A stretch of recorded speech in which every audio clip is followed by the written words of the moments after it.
Kalian pernah gak sih baru buka TikTok cuma sebentar, tapi ternyata udah lebih dari 1 jam?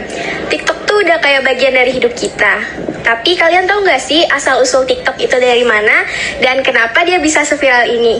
Nah, yuk coba kita bahas.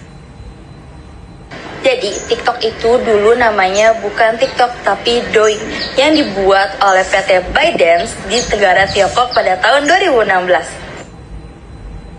Lalu setahun kemudian ByteDance membeli aplikasi yang bernama Musical.ly yang waktu itu hits di Amerika. Kalian pasti semua tahu kan Musical.ly itu apa?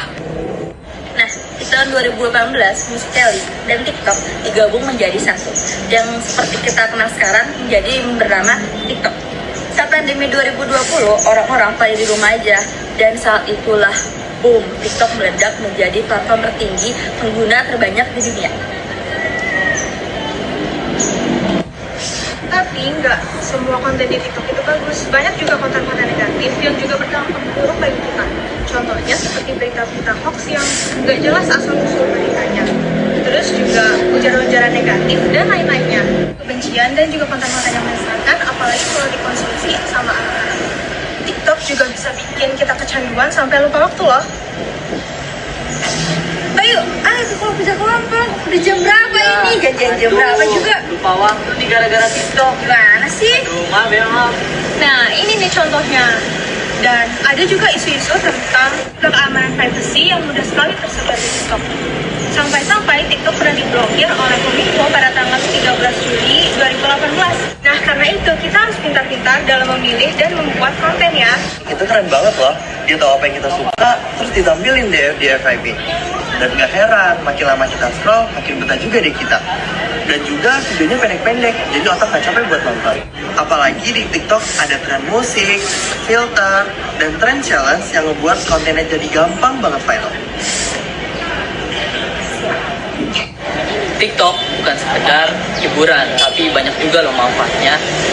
Mulai dari konten-konten edukasi kayak belajar bahasa, penjualan, dan juga sampai ke cerita inspiratif. Nah, ada juga loh UMKM yang naik karena dari promosi TikTok. Nah, ada juga konten kreator yang awalnya orang biasa sekarang menjadi berpenghasilan dari TikTok. Di Indonesia, TikTok itu ramai banget loh. Mulai dari remaja, ibu-ibu, sampai pejabat politik juga pada main TikTok. Banyak tren lucu juga datangnya dari Indonesia. Sekarang, TikTok juga dipakai buat branding, jualan, bahkan kampanye politik. Tetapi tetap harus ada pengawasan, terutama buat adik-adik kita yang masih di bawah umur. Nah guys, jadi TikTok itu adalah sebagai alat. Kalau dipakai buat hal yang positif, itu bisa berdampak baik dan hasilnya luar biasa. Tapi kalau dipakai buat hal yang negatif, itu bisa berdampak buruk. Jadi, yuk kita menjadi pengguna yang bijak dan bertanggung jawab. TikTok itu keren banget loh.